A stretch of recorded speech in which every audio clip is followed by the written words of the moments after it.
Hi, everyone. Welcome to another episode of Coffee and Compatibility. We are thrilled to have Dr. Gerald Morris, a leading expert in immunogenetics and transplantation, joining us today. Nothing's over until the I's are dotted and the T's are crossed. The views and opinions expressed on Coffee and Compatibility are those of the podcast host and do not necessarily reflect the official policy or position of ASHI.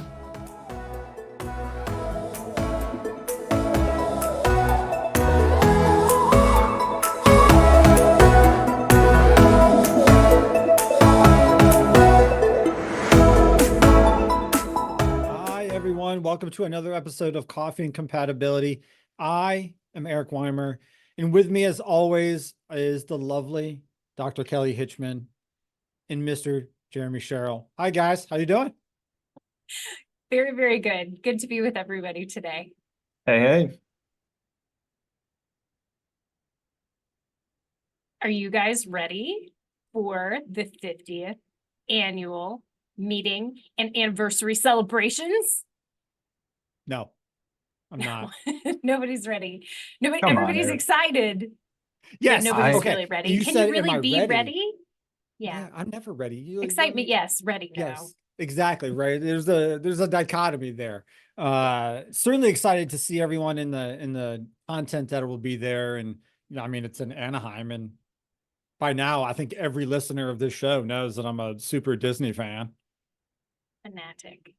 Yeah, I'm taking bets on which Disney character Eric dresses up as during the meeting. My money's on Woody. You'll have to come to the opening session and see.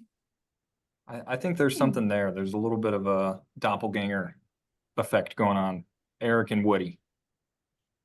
There always has to be some balance. I'm not the biggest Disney fangirl in the world. However, if I were going to like a Disney character, it would have to be one of the many fabulous villainesses. Maleficent is my fave. She's my fave. She's got great cheekbones, and girl knows how to wear a set of horns. Well, I mean, that's true. I can get behind that, and we let you slide over not being a Disney fan. I have my moments. What about you, Jeremy? I am very anti-costume, right? So even on Halloween, I can't get into a costume. I'm traumatized by when I was a child. I always had to wear the costumes from the Christmas plays. I had to borrow the costumes from the Christmas plays. So I was a donkey or a cow for Halloween every year. And so I can't ever wear a costume ever again. I just won't do it. Well, maybe something that will cheer you up is that there is some great new ASHI gear available that has to do with the annual meeting. None of it involves barnyard animals, to my knowledge. So all of you can head over to the ASHI store and grab some 50th annual meeting, some 50th anniversary t-shirts, some Coffee and Compatibility merchandise is dropping, I hear. And don't forget, there is a Labor Day discount going on right now. So it is the perfect time to get your gear before the annual meeting and at a discount. Don't sleep on it. Gotta save that money. Save that money. We also get to... Oh, go ahead. Go ahead, Eric. I'm sorry. Well, I was just going to say that I think we have an exciting announcement that we're making. That, as you are aware, there is a plethora of changes coming for those of us in the director role within our clinical HLA labs. And ASHI and ASHI-U specifically have been working very hard to address all of the upcoming changes. And to that extent, they have just put out a comprehensive director responsibilities module course that is available on ASHI-U to help all of us in these situations to meet the additional requirements that are being placed on us. So please check that out and take it as needed. Oh, I'm so glad you bring that up. This is, from my understanding, a one-time requirement for all directors that operate in a CLIA laboratory. Thank you to Carolyn Hurley and the other folks that worked on this absolutely vital thing that we all must do to stay as CLIA required directors for these laboratories. You can use these programs to earn 20 continuing education credit hours with this course. They do cover the new CLIA regulations. And my understanding is it's a two-part course. The first part is available already on ASHI. It's 8 sessions and 80 quiz questions. Part 2 is going to be available soon. So very important. Get your CEs, guys. If you are an HLA director in a CLIA accredited laboratory, this is a one-time must do, and you must do it before December 28th. All right, with that, let's get into today's topic. So after a quick break, we'll be speaking with Dr. Gerald Morris about the upcoming changes to HLA typing and nomenclature and what those changes mean for allocation and for us in the lab. So grab a coffee, stretch your legs, and we'll be back in just a minute. Stay tuned. ASHI is celebrating our 50th anniversary. Browse the ASHI store for the latest collection of exclusive ASHI-versary items, which now includes drinkware. Take advantage of the Labor Day 10% discount when you use promo code LABORDAY10. Shop the ASHI store at theashistore.square.site. That's theashistore.square.site. Order by October 4th to receive items in time for the ASHI 50th annual meeting in Anaheim, California. Domestic shipping only. International shipping varies by location and product. Welcome, everyone, to today's Coffee and Compatibility episode. We are thrilled to have Dr. Gerald Morris, a leading expert in immunogenetics and transplantation, joining us today. Dr. Morris is the director of the Immunogenetics and Transplantation Laboratory and is an associate licensed director of the hospital labs at UC San Diego. He's also actively involved in key transplant committees and editorial roles. He is the current chair of the OPTN Histocompatibility Committee. Get ready for a very engaging discussion. Before we begin, may we call you Jerry? Please do. Thank you so much. So, Jerry, we asked you to join the conversation today because there are a lot of upcoming changes in histocompatibility with regards to a few things that will impact organ allocation and certainly will impact the way that HLA labs look at and handle deceased donor cases that they're working with. Some of those are around the typing methodologies that we use for patients and donors, and some of those revolve around just how we call things what we call them, HLA nomenclature. So maybe to start, maybe let's tiptoe into nomenclature. So there are apparently, not sure if everybody is aware of this, some big HLA nomenclature changes on the horizon. So can we start by going through a little background on what those changes kind of are and how they came about? Sure. I mean, I think we're maybe getting a little ahead of ourselves. I think we're anticipating these changes, but nothing's over until the I's are dotted and the T's are crossed. So for the last several decades, we've all been existing with sort of WHO serology nomenclature, right? So we all agree that we are going to call these HLA antigens these serologic names. And then as we moved into molecular typing, we had to agree that these molecular genotypes will translate to these serologic types.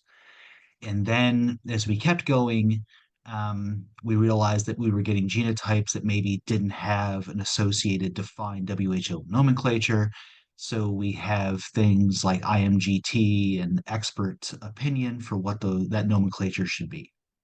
And that served us relatively well, except for the fact that, again, depending upon whose data you believe, whether it's data from our lab, whether it's data from CHOP, et cetera, maybe 5, 10, 15% of cases, the antibody profiles don't necessarily perfectly match the serologic nomenclature. So we have reactivity that's outside of that WHO nomenclature. So we've all been trying to figure out how to deal with that.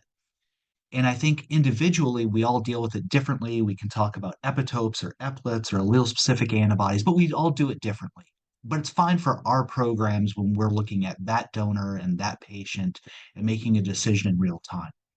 But as we're trying to do bigger programmatic things, say how UNET handles, the match run and decides which patients should be screened off because they're incompatible, UNET can't deal with 100 different types of nomenclature, or they don't know what nomenclature you use versus what nomenclature I use. We have to stick with the type of nomenclature. We have to come up with a standard.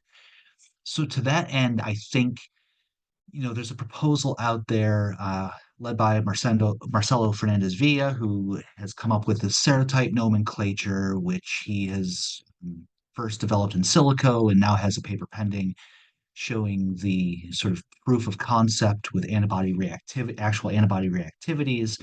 There's this concept that could be a bridge between this ambiguity and sort of what the gaps in WHO nomenclature versus what we can test for antibodies. So I think that's where we're attempting to bridge that gap. No, and I mean, I think you touched on it a little bit, Jerry, in regards to what do we need to do and where are we going for these changes, right? So you talked about Marcelo's work and the work that he's doing to sort of redefine HLA nomenclature at a serologic level. But can you speak to more of why we need this and how you see those two connecting to each other? So I think the easiest way is to go back to those antibody specificities that don't necessarily adhere to WHO nomenclature, right? So biology doesn't always follow the rules that we set out for. So Preach. again, depending upon who you believe, there's some 5, 10, 15% of cases where the antibody profile of a potential recipient doesn't necessarily fit nicely within WHO nomenclature. But the data that we use for organ allocation, we force it to WHO nomenclature. And then what happens is that UNET does not appropriately screen off patients who may be incompatible. And I think most of the time, whatever the number is, we're catching that when we do let's use the appropriate terminology, alternative immunologic assessment. When we're doing that, right, when we're doing those virtual cross matches, we're catching that. We're saying, oh, that patient is, an A203, has an A203 antibody, and I know that is going to be incompatible. But we still would like to build the system to be more efficient as we're relying on virtual cross matches, as we're trying to expand organ allocation, reduce the need for prospective physical cross matches for kidneys as well as thoracic organs. We really want to be as precise as possible when we put that data in to do that at sort of a system-wide level. So the need is really that we all need to pick a language, and then we need to figure out how all of our testing modalities get us to use that language with precision. So, Jerry, this approach was developed by Marcelo Fernandez Villa at Stanford with also some additional investigators, and they've published a paper about this several years ago, and they have a new article that is kind of going through the motions of being published as well, that from my understanding is going to have some additional allele impact and some additional data to form this new nomenclature. So is Marcelo or his group or these investigators, are they already using this approach in clinical practice? So, to my knowledge, yes, there are some people who are using this, but again, this gets back to the idea that I think several of us are doing several different approaches to deal with this gap between our HLA nomenclature and the antibodies that we find. And I think I don't necessarily know that any one approach is better or worse. I think that's up to your program and your lab, how you feel comfortable handling the data. But I think for the field to go forward, we do need to find a common way forward. So we all need to use the same nomenclature, right? We can't enter different things into UNets and have everyone understand what those mean. We have to stick with one approach. So Jerry, if high resolution typing was available for deceased donors up front, would the updated serologic type still be necessary, or how would high resolution typings affect all of this? Great question. So, it depends upon the approach you use. So if you're using an approach of looking at, say, only allele-specific antibodies and you're matching the allele on the bead to the allele on the donor, then maybe it's less important. But there are still a lot of alleles out. There are far more alleles out there than there are beads in say, a Luminex panel, right? So we at some point we have to collapse that diversity of HLA down to a manageable number of serologic reactivities, right? Whether we're using 110 WHO antigens or we're using 210 serotypes or whatever it is, we have to collapse the tens of thousands of HLA alleles down to a manageable number of serologic reactivities. So this actually kind of brings us to kind of an interesting point. Clearly, if this nomenclature system doesn't exist yet, we can't include it in the national system. So that's one thing that I think all of us are kind of waiting to see, like, what is this and how extensive is it? Because not only does this create the need to rework the way the national system recognizes typings, it creates the needs for laboratories to start utilizing this new nomenclature when they type people for it to actually work. But there are other things that we do that impact the national system in not so much directly right now, but maybe they could. Use of certain nomenclature features like G groups, like P groups. And this doesn't just have to do with the typings. This could also impact the way that we list unacceptable antigens for a given patient if there are concerns about cross-reactivity. So Jerry, like, does this kind of highlight a broader issue? Is there change on the horizon for the national system with regard to some of these other nomenclature features that we kind of use external to the national system? So I can't necessarily speak on where we will end up. I would say that, from the OPTN Histocompatibility side, we recognize that some change is coming. I think we've tried dabbling in this before, say with DP antigens. We've enabled the use of G and P groups. So we're trying to soften that ambiguity to the best that we can. But again, there's still ambiguity. And I think anything that we can do to figure out what the most precise nomenclature that we can use is, that's usable by all labs, to the point that will NGS for deceased donors eliminate the need for this? Not entirely, but there's also the fact that NGS for deceased donors is a small number of labs right now, right? So in the pre-transplant setting during a middle of the night donor workup, there are not very many labs capable of doing that. And it'll probably be a while before that is standard of care. So I think we have to come up with these ways to soften the ambiguity and eventually collapse down to a way to manage that. I think that's a really important point, because we do more and more often with next generation sequencing, and now what's going to be, third generation sequencing, we find more and more rare alleles, or alleles that we certainly don't have cognate antibody detection systems for. And that's going to rely on some type of reactivity system for us to gauge whether or not these things that we can't test for antibody targeting for how that translates to immunologic risk. So that's a really good point. Well, I think that's actually, we're to that point. We have two relevant workshops in the ASHI annual meeting program this year. So workshop 5 is actually going to talk about 50 years of HLA antigens and alleles. So Steve Marsh, myself, and Marcelo are going to discuss how the nomenclature evolves and sort of where those gaps are, what potential solutions might be. I got so excited I almost spilled my coffee. And then workshop 6 the next day, we'll actually talk about laboratory data standards. And with Steve Mack and Lauren Gregg are going to talk maybe about some of the more dry elements of data standards.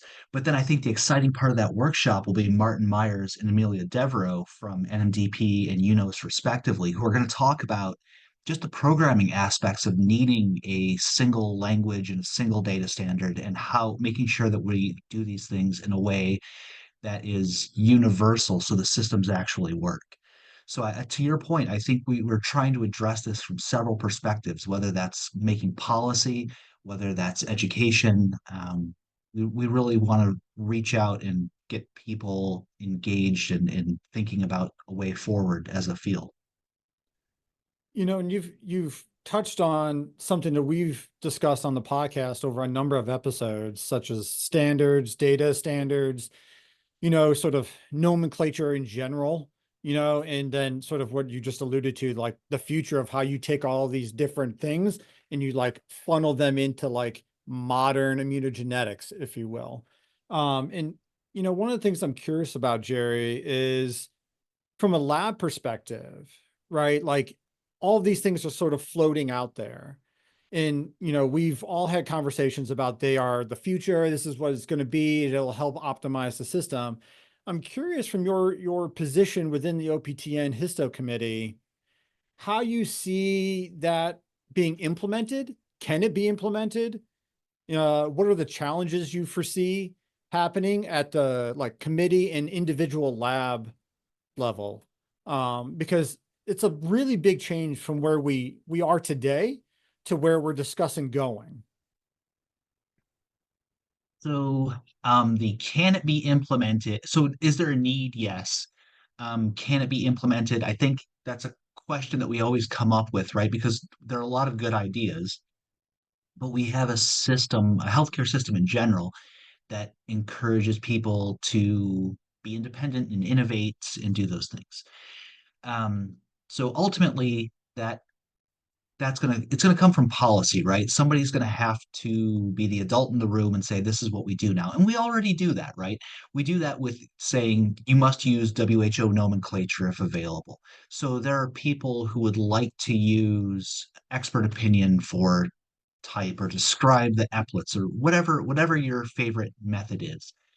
But we've all agreed that WHO nomenclature is where we are. So I think we already do this. It's not like it's a big change to conceptually do this. It's just a change in nomenclature. And we did a nomenclature. We had a nomenclature change in the field back in, I want to say 2009, right? So it's not as though this is unprecedented. It just requires time. And I do think as we're thinking about making policy, we have to think about what labs can do, because there's not one size or one type of lab, right? There are small labs and big labs and labs that are doing, certain tests and not other tests. Not every lab does NGS. Not every lab will be able to bring up high-res typing for deceased donors right away. So we have to think about ways to be inclusive with policy, but we should still put medicine and science first. So I think as on these policymaking committees, we're always thinking about that. And one of the discussions we're having right now in the OPTN Histo Committee is what is the time frame that people would need to adjust, right? We can't flip a switch and say January 1, everyone has to report this new thing that we've never heard of before until 10 days ago. So we're trying to be mindful of everyone's bandwidth and technical ability while still being responsible to doing the best science and medicine that we can. I think that's just that's a balance of policy. It's actually one of the fun parts of being involved in these committees is you step outside of your box of this is the way I do things, this is the way I want to do things, and then you think about what's doable, what's practical, what's achievable. No, and I'm so glad you said that because, how fun some of these things are, I think is what you just said. And that's what I'm hoping the listeners take away, right? Is that these are opportunities to be involved and have these important conversations that they may sometimes seem like they're not like in what we do in a science and medicine field, but they are certainly, as you described, fun. And I certainly agree with that statement. So thank you very much for pointing that out. Yeah, a moment ago, he called nomenclature data standards dry. Who thinks that's dry? No way. So Jerry, as you mentioned, labs bringing on sequencing technology, sort of that's going to be phased in. Could the OPTN system and the UNet system ever be flexible enough to allow labs who have higher resolution data to enter that without necessarily requiring it for every single lab? So could it accept both the WHO nomenclature as well as more higher resolution data? We are working on being able to do that, but ultimately when we run the match run, when it does the equivalency and looks for compatibility between potential donors and recipients, it does need to fold down to whatever sort of agreed upon standard we have. But we are looking at ways to be able to let labs enter that data. Because right now, the way we manage that is we ask labs to upload their raw typing data so everyone can look at it and judge for themselves. But eventually, we would like to be able to have that data front and center. So Jerry, I think it's so important to remind the folks out there that public comment is open for histocompatibility updates. And one of those updates touches on something that some people might think, well, yeah, of course you should be doing that. Or some people might find a little bit controversial. And that's the requirement to report some redefined critical HLA typing discrepancies via the patient portal, via the patient OPTN portal, the safety portal. So can you touch on that right now? And certainly want to encourage folks, as we're discussing this here, if this leads you to some questions, log on to the OPTN website, read the histocompatibility proposal, and please, submit public comment. So first off, thanks for the plug, Kelly. It's a fantastic vice chair move. Nice. So we do want people engaged. So the idea is just to refine how we report discrepancies, right? So we all know that there's a donor who's typed and we receive an import organ and we retype the organ and there's a discrepancy, we're supposed to report that. But the problem is that some of those discrepancies get reported through the patient safety portal, which is where we would like them to go. And then some of them only get reported in tie-dye. And it's hard for us as a committee to get accurate data about how many problems there are in donor typing system-wide if we don't have good data. So this proposal is really just about formalizing the process that already exists that people are supposed to do, but maybe there's some confusion about where they're supposed to do that. So, I reported it in tie-dye, that's sufficient. Like that's not really getting the data to where it needs to go. We do come across those, but it's so much later. Our tie-dye reviews are quarterly rather than in real time. And ultimately, there can be patient safety issues if there are mistypings, and we really want that to be front and center. The new requirement is that we're asking people to report those into patient safety within 24 hours of discovery. This is in line with all the other sort of reporting of patient safety events through OPTN. There's nothing new or unusual here. It's simply codifying into policy a combination of best practice / what we should already be doing. So I hope it's not controversial. I hope people are doing this, and really the goal of this policy is to clarify how to report these. I think the is it controversial or not comes down to how you feel about the implementation of what you described as best practice or practices that we should be doing. I will say I completely agree with you that sometimes policy you have to sort of codify, right? What is there, not leave it at discretion of individual labs per se, because, this is of enough importance that ensuring the typings and these are done accurately and reported so that we can follow up, right? We as in a society can follow up accordingly to anything that is discrepant there. So thank you very much for joining us today, Jerry. Appreciate all your comments and time. Thank you. Thank you for letting us throw the plugs in for the ASHI meeting workshops and for public comment for OPTN. We did not plan that. So thank you very much. We didn't, but I'm super glad to know about it because I'm going to attend those sessions. Thank you. And they're going to be Right. fun. They will be because they're about data standards. All right. All right. Thanks, Hey guys, everybody. we don't want you to forget about our segment called The Tea, which is dedicated to answering questions from our listeners. If you need career advice or advice about how to deal with something happening in your lab, it could be anything. Visit our podcast page at ashi-hla.org/page/ASHI podcast, or you can email us at info@ashi-hla.org and write the T, TEA, in the subject line. We'll be right back after a short break. Kelly, can people also write in about their dating questions potentially, or like love life questions? You Do know, we do if we advice get on that? those, I think we should just address them as they come. Just go for I welcome people submitting it. needs for help in their personal life. Clearly, I don't have my life together, so I'd be happy to throw a wrench in someone else's. All right, we're broadening It gets- horizons for the It gets team. very boring to throw a wrench simply in my own life. I would like to spread the love. All right, we'll be right back with Tech Talk.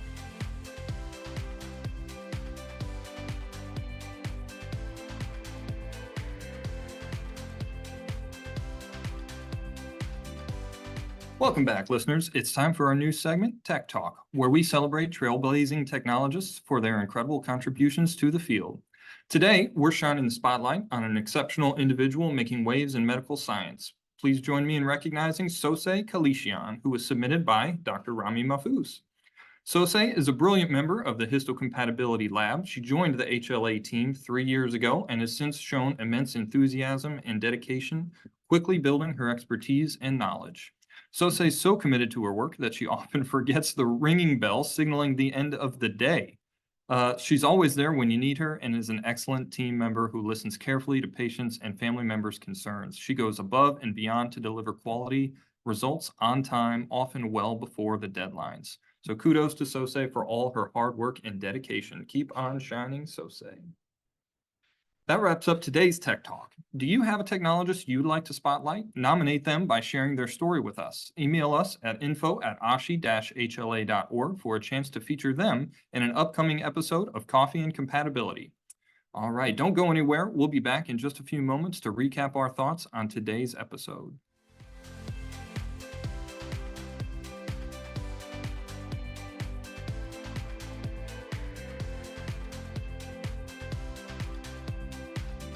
We can't Guys, help it.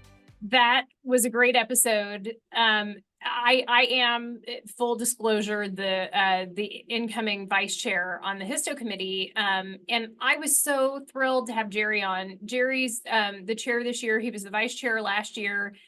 He's an amazing chair and so knowledgeable.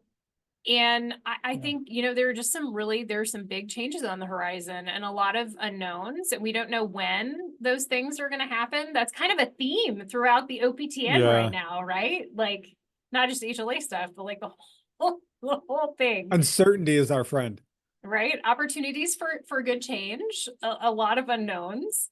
But I think it's great to have somebody on that, can impart what's going on and why. And I think Jerry did a really good job of that. So, everybody look out for those changes and get your public comment on. Yeah, to me, that's one of the things that stands out is one, it is really good to have someone of Jerry's stature who can talk about the complexity of what we do in multiple levels. right? It's a skill that is underappreciated, the ability to talk at multiple levels of complexity about the HLA system, nomenclature especially, and where we're going, and having someone of Jerry's stature to help guide us in that process, I think is invaluable to have there. Also get involved. Like we've said this multiple times across many things. This is your opportunity to have your voice heard. The Histo committee will get those comments and review them and respond as needed to them. So second that. Yeah, that's such an important thing to include, like be a part of the magic. Yeah, it was a great interview. My favorite part was definitely debating how much fun the nomenclature sessions are going to be at the Was there a ASHI meeting. debate, So Jeremy? if you were thinking about skipping those sessions and going to Disney World, which is right across the street, don't, because you're going to have way more fun at the HLA nomenclature data standards meeting.